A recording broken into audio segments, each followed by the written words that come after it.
그래서 식민지 근대화론 시절까지만 하더라도 많이 다르고 많이 당혹스럽지만 우리가 경청해야 할 얘기들이 꽤 있습니다.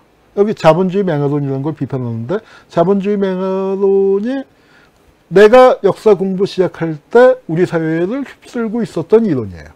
주류 이론이라고 할 수 있습니다. 그 이론의 세례를 받으면서 자랐는데 이 이론이 인기가 있었지만 문제도 많아요. 지금 자본주의 맹아론을 주장하는 사람은 거의 없습니다.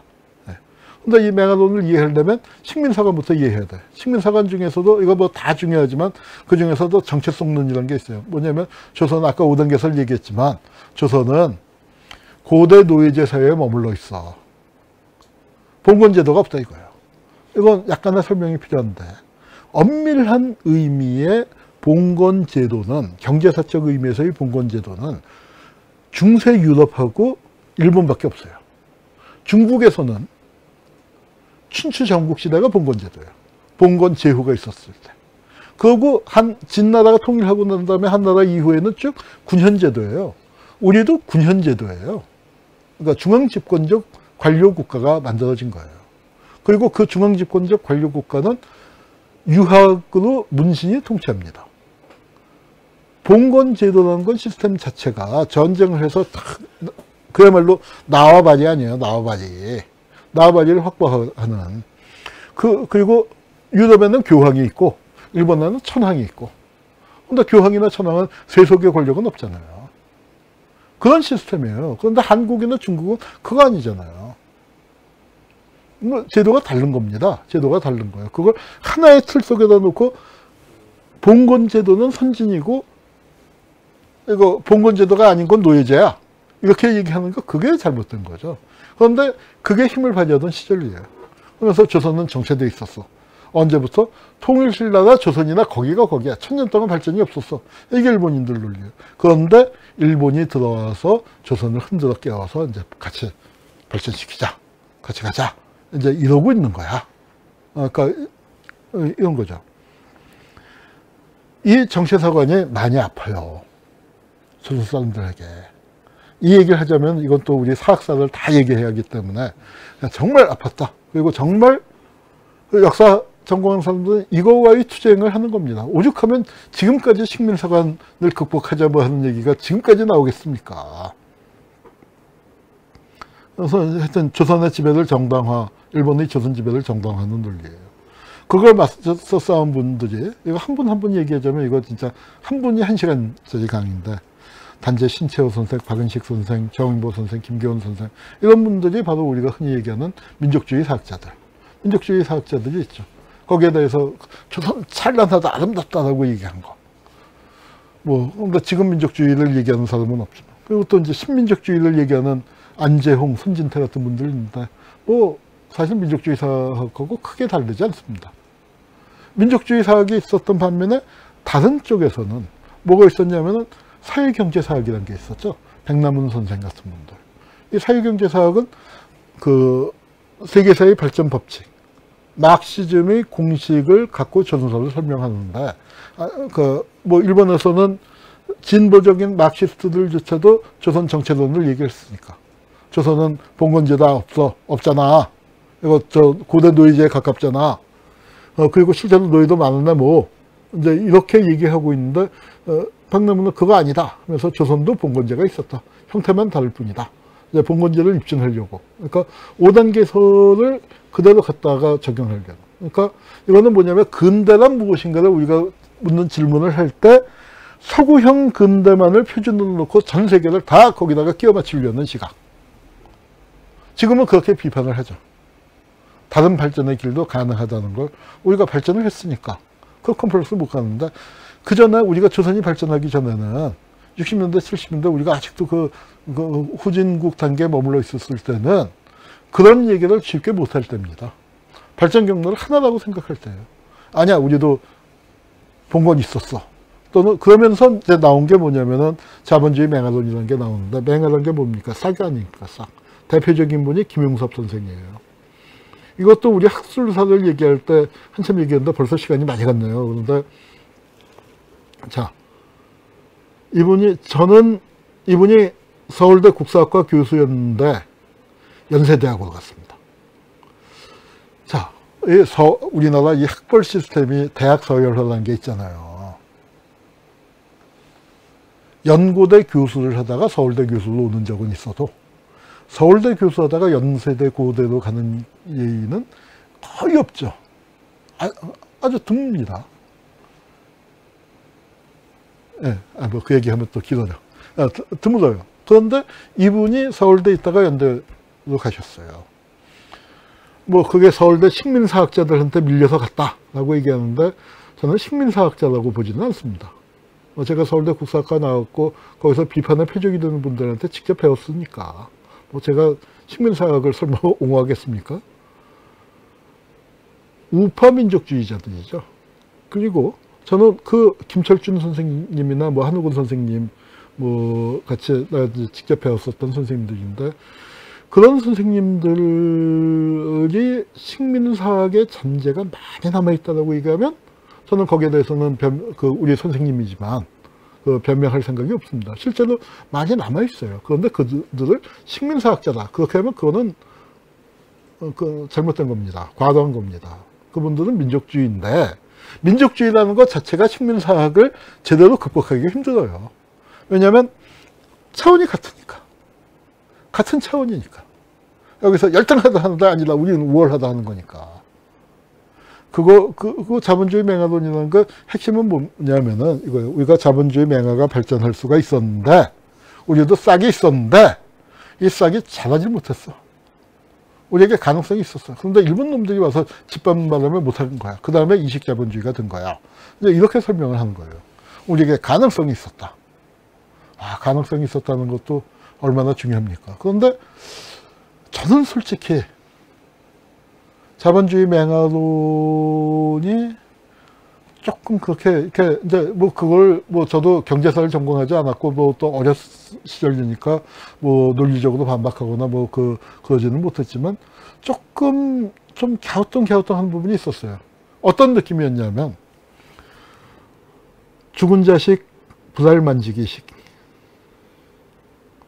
아니 그래 가능성이 있었어. 참 충분히 발전할 수 있었어. 그런데 그래서 뭐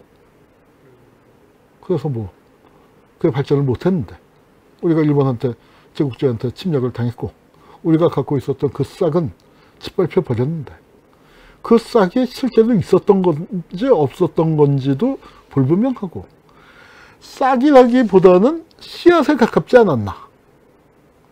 왜냐하면은 그 자본주의 맹아라는 얘기를 서양사에서 할 때 그냥 이태리 같은데 자본주의 맹아 이태리 여행들 많이 가시잖아요. 그럼 가보면은 뭐 피렌체다 베니스다 뭐 뭐 나폴리다 로마가 아니에요. 지방 도시입니다. 밀라노다 뭐 하는데 가보면은 혹시 기둥 이만한 대리석으로 그게 뭐 동네 부자들이 그런 집 지어놓고 살아. 왜냐면 그 부가 그만큼 됐고 생산력이 그만큼 올라갔다는 얘기죠. 근데 우리나라는 어때요? 그 시골 부자들 그 미술관 지어놓고 지금 미술관들 가보면은 다 그렇잖아요. 근데 그런 데가 우리 솔직히 근정전보다 크잖아. 물론 조선이라는 나라가 부를 과시 안 한 나라죠. 하려면 지을 수 있었을 겁니다. 그러나 적어도 우리나라 그 대골급의 그걸 동네마다 웬만한 도시마다 그만큼 경제력을 가진 그 단계를 자본주의 맹아라고 부르는데 이태리에서 14세기, 15세기 우리 19세기의 조선이 그 정도의 생산력 수준에 도달했냐면 그건 앞만 봐도 아닌 것 같거든요. 그러니까 좀 우리 자본주의 맹아론에도 좀 과장이 있다고 생각해요. 그래서 저는 이제 그거를 나중에 슬라이드 순서대로. 자, 이 자본주의 맹아론이라는 건 우리 경제사 분야에서는 김용섭 선생, 또 상공업 분야에서, 농업경제사 분야에서는 김용섭 선생, 상공업 분야에서는 우리 강만길 선생님이 초기에 이제 좀 하시다가 강만길 선생님은 민족운동사 쪽으로 방향을 전환하셨죠. 저도 그랬을 것 같아요. 저도, 그러니까 뭐 지금, 어저께까지는 생각이 안 나는데 지금 생각해보니까 강만길 선생님이 그러셨는데 저도 아니야 이게 자본주의 맹아론 이건 한번 해봤자 내가 증명하면 뭘 해. 그래서 어쨌다고가 되잖아요. 자라지 못했는데 죽은 자식 분할만직인데 그러면은 19세기사 이후에 적어도 20세기사 이후 19세기 말부터 20세기 초반에 적어도 일제강점기까지의 우리의 역사는 경제사 갖고는 설명이 안 되겠다.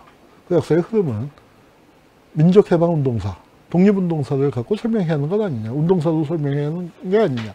그래서 저는 운동사를 택했습니다. 사회경제사를 택한 선배들은 여전히 자본주의 맹아론 쪽의 입장을 계승했었던 것 같아요. 근데 이 자본주의 맹아론은 한국에만 있었던 건 아니에요. 오히려 중국에서 먼저 나왔습니다. 혁명에 성공했잖아요. 혁명에 성공하고 난 다음에 이 혁명이 어떻게 가능했다를 설명할 수 있었어야 한 거예요. 그래서 자본주의 맹아론이라는 게 나왔습니다.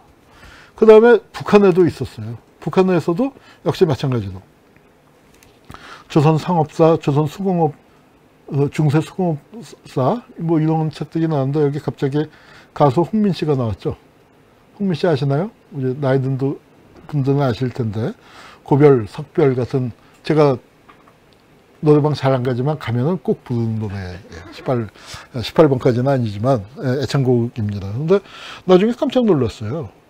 홍민 씨는 고생을 많이 했었던 것 같아요. 그리고 아마 그 시절에는 가수들이 대학 나오면 무슨 데 나왔다 하는데 그 기억이 없는 걸로 봐서 대학 교육도 못 받으시지 않았나. 대학도 형편이 어려웠으니까.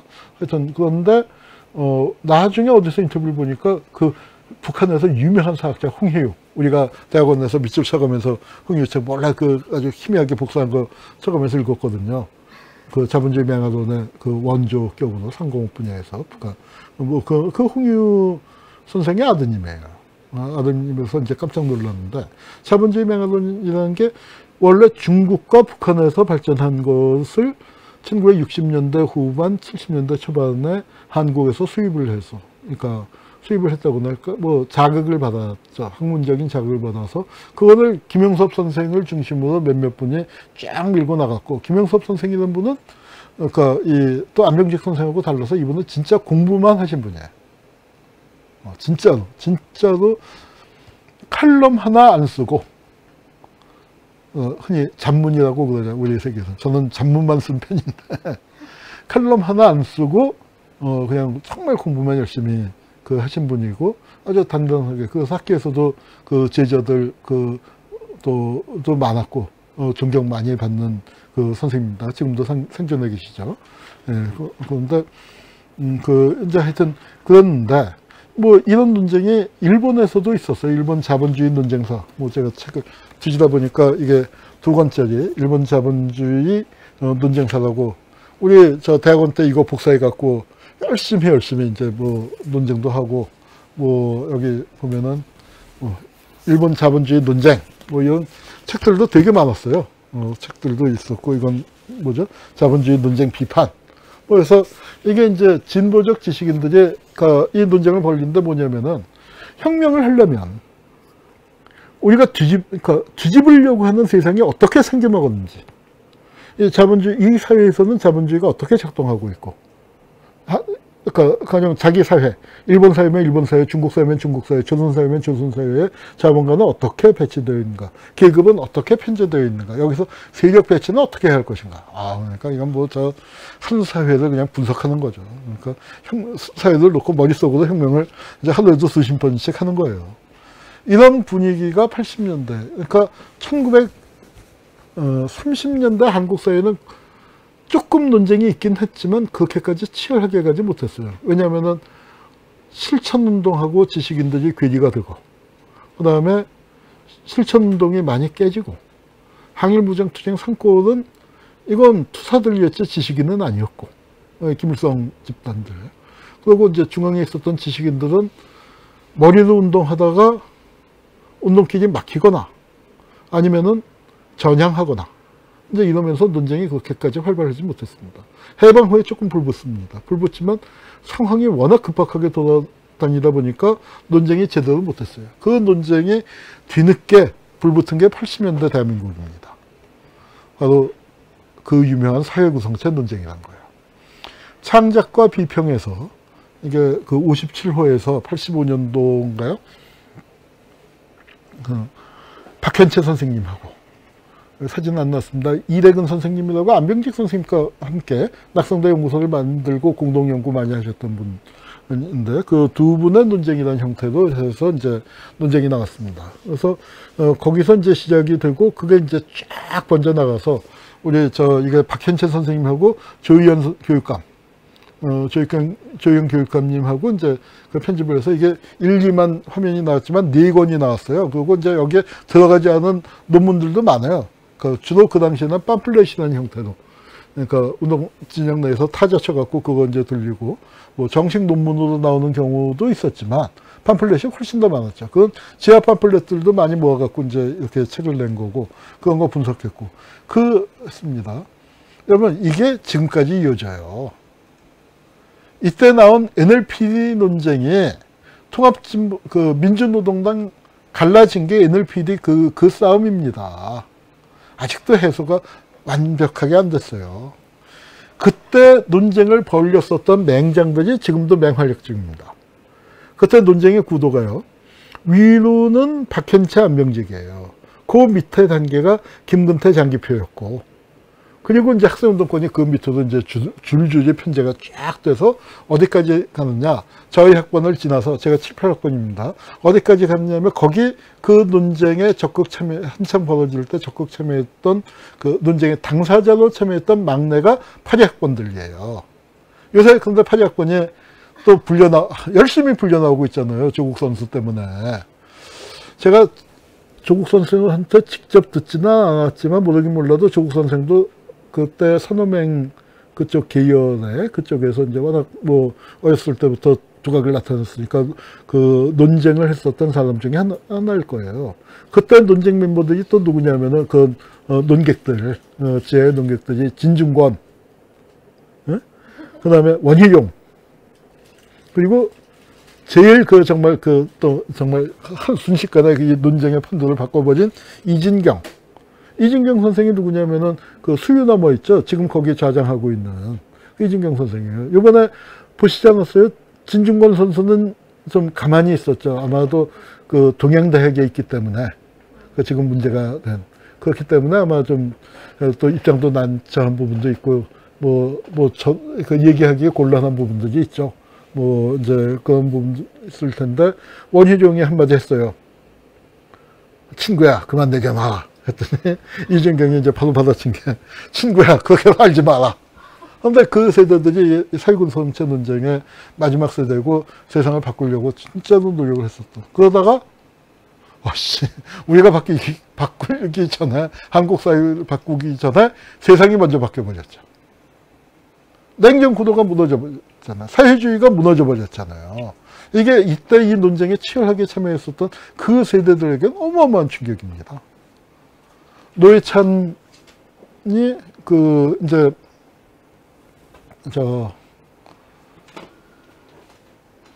지하에서 나와서 사회주의 혁명을 포기하고 진보정당 운동으로 가고 하는 이제 그런 시절. 그 시절의 논쟁 구도하고도 관련이 있습니다. 그 시절의 논쟁 구도에서 본다면 안병직 선생 계열은 식민지 반봉건 사회론이었어요. 그러니까 따지자면 NL 계열 쪽에 이론적인 근거가 됐다고나 할까? 이제 NL도 범위가 넓습니다. 북한 방송만 듣는 애들이 NL 주사파고, 여기는 이제 굳이 분류를 한다면 비주사 NL이라고 분류를 해야 할까요? 하여튼 식민지 반봉건 사회론을 폈는데, 이 패는 뭐냐면은 이게 마오쩌둥의 논리입니다. 그래서 왜냐하면은 마오가 주장한 게 실사구시예요. 실사구시고, 안병직 선생도 다산 연구했으니까 실사구시고, 뭐냐면은 마크스 이론을 갖다가 연구해봤는데 안 맞아요. 마크스가 상정한 거는 자본주의 사회 아니야. 자본주의 사회에서 혁명을 어떻게 할 것인 건데, 혁명이 일어난 건 어딥니까? 소농이 많았던 프랑스에서 일어났어요. 자본주의가 제일 발달한 영국이 아니고, 공업이 발달한 독일도 아니고, 농업이 발달한 프랑스, 이거 헷갈리는 거예요. 그 다음에 또 어디서 일어났어? 러시아에서 일어났어요. 레닌도 헷갈리니까 레닌이 열심히 한 게 뭡니까? 그 당시에 러시아는 일본한테 깨져서 개망신을 당했잖아요. 오죽 못 났으면 일본한테 깨지냐 할 때, 아니야. 러시아 자본주의 혁명을 일으킬 만큼 충분히 발전해 있어. 레닌은 그걸 증명하기 위해서 문제 열심히 글 쓰고 논쟁하고 그랬었잖아. 그런데 자, 중국은 어때요? 막스 앵겔스의 저작에서 식민지에 대한 얘기는 굉장히 약합니다, 솔직히. 사실 이제 제국주의라는 게 식민지를 토대로 부를 축적했기 때문에 그걸 깨야 제국주의가 무너진다. 이제 뭐 글쎄, 하여튼 그렇지만 식민지 자체를 분석한 게 없죠. 레닌이 조금 관심을 갖고 열심히 했지만 또 그렇다고 레닌이 자기 나라 혁명하기에도 러시아 혁명하기에도 정말 바쁜데 그 바쁜 와중에 식민지에 이렇게 신경을 써줘서 고맙습니다라고 인사를 할 수 있을지언정 그렇다고 식민지의 관점은 좋지만 식민지의 현실에 정통한 건 또 아니었죠. 식민지에서는 어때요? 아, 선생이 없는 거예요. 자기가 해야 하는 거예요. 그게 마오의 출발점입니다. 실사구시. 그리고 그게 준의회의를 하고 답은 바닥에 있다. 현장을 강조하고 그렇게 해서 이제 분석을 하는 거예요. 그런 자세. 그리고 이제 그건 서구의 그 경제이론으로 안 맞으니까 자본주의가 발달도 안 하는데 어떻게 혁명하냐. 아니야, 할 수 있어. 하면서 이제 나온 얘기죠. 근데 이제 그런 입장이었는데 이 패가 뭐냐면은 이제 안병직 선생을 해서 저도 정확히는 모르겠어요. 그런데 현실 운동을 포기하고 나니까 이겁니다. 이 사람들이 적어도 안병직 선생이 40대 중반 정도까지는 한 50대 때까지는 안병직 선생한테 학문은 도구였습니다. 뭐의 도구? 혁명의 도구죠. 혁명을 하려면 자본주의를 분석해야 돼. 그리고 그걸 실증을 하려니까 경제사 해야 돼. 가장 중요한 분야 아닙니까? 그 혁명의 도구로 하다가 갑자기 혁명의 가능성을 포기한 다음에 학문을 위한 학문이 되어버리는 거예요. 아, 실증 중요해요. 저는 혁명의 도구로 연구를 한다 하더라도 실증을 해야 한다고 생각을 하는 사람이에요. 안 그러면 그 도구가 현장에서 안 먹혀. 도구이기 때문에 필요한 것만 착착착착 골라서 가서 써보십시오. 조립이 안 돼. 그러니까 그건 도구적으로 세상을 바꾸기 위해서. 제가 왜 유튜브 하겠습니까? 세상을 바꾸려고 하죠. 그런데 한국 사회를 설명을 하려면 그거는 엄밀한 실증에서 해야지. 내가 바꾸려는 방향만 갖고 얘기해서는 되겠습니까? 저는 그런 의미에서 이 전낙성대 연구소 쪽에 실증하는 태도 자체에 대해서는 이해가 없어요. 근데 이 양반들이 이게 워낙 급진적으로 실증을 하다가 이렇게 하니까 실증도 과격하게 하네. 엄청 과격하게 실증을 하는데 뭐냐면은 시야가 너무 좁아요. 좁을 뿐만 뭐 하여튼 얘기를 합시다. 근데 이분들이 이제 처음에 이제 입장이 바뀐 다음에 낸 책입니다. 근대조선 수리조합연구, 근대조선 공업화의 연구, 맛질의 농민들. 맛질의 농민들은 아마 이게 안병직 선생의 회갑 기념인가 정년 기념인가 그 논청이에요. 되게 재밌는 책이에요. 세 책 다 수준이 높습니다. 어디서 나왔을까요? 출판사가. 그 밑에 써놨네요. 일조각이라고. 일조각이 어떤 출판사일까요? 아시는 분은 아시겠지만 제가 출판계 쪽 어른들 만나면은 저 일조각 넷째입니다 라고 얘기한. 저희 아버지께서 우리 아버지께서 운영하신 회사예요. 제가 일조각 장학금으로 뭐 학교 다니고 먹고 살고 했던 겁니다. 예, 뭐 그래서 아버님 속도 많이 썩여드리고 했지만, 그리고 일조각은요 지금은 이제 위상이 많이 달라졌죠. 출판 게시판도가 완전히 변했지만 70년대 80년대에는요 특히 한국학 분야는, 한국사하고 국어 국문학 분야는요 일조각에서 책이 나와야 그게 책인 거예요. 무조건 그러니까 진짜로요. 진짜로. 이제 그 후에 지식산업사 생기고 뭐 이제 하면서 조금 이제 다른 데도 그 분산이 되고 뭐 그렇게 됐지만 70년대나 80년대 초중반까지도, 이 책은 90년대쯤에 나왔지만 그래도 90년대 초반까지도 일조각의 권위가 아직 짱짱할 때죠. 일조각이 아무 책이나 안 내는 데입니다. 거기다가 이형훈 선생 책이 저도 잊어버리고 있었다가 이거 준비하다가 생각나서 한 게 뭐냐면은 한국경제사는 책 1, 2가 있어요. 이건 신문에, 한국경제신문에 인용했었고, 그러니까 이 내용이 반일 종족주의랑 많이 겹칩니다. 그런데 이 책이 무려 월봉 저작상을 받았습니다. 월봉 선생은 누구냐? 이분인데요. 저희 할아버지세요. 월봉 저작상은 상급이 많지는 않지만 지금 40m가 됐습니다. 40m가 44회가 됐겠네요. 이제 올해가 44회가 이번이 재작년에 받았으니까 44회인데 학계에서 상금은 적지만 굉장히 권위를 인정받습니다. 그러니까 학계의 주요 저작들이 이 책을 다 받았어요. 그리고 진보 보수 가리지 않고 기본적으로는 좀 보수적이에요. 기본적으로 선택이 보수적이지만 진보 진영에 속하는 박명림, 임경석 이런 강타자들도 상을 받아서 그 학계에선 상당히 권위가 인정되는 상인데 이 상을 받으셨어요. 그래서 제가 하여튼 그렇습니다. 그래서 그러니까 이 월봉 저작상의 제1회 수상작은 서간도시 종기, 바로 이혜영 선생님의 부인.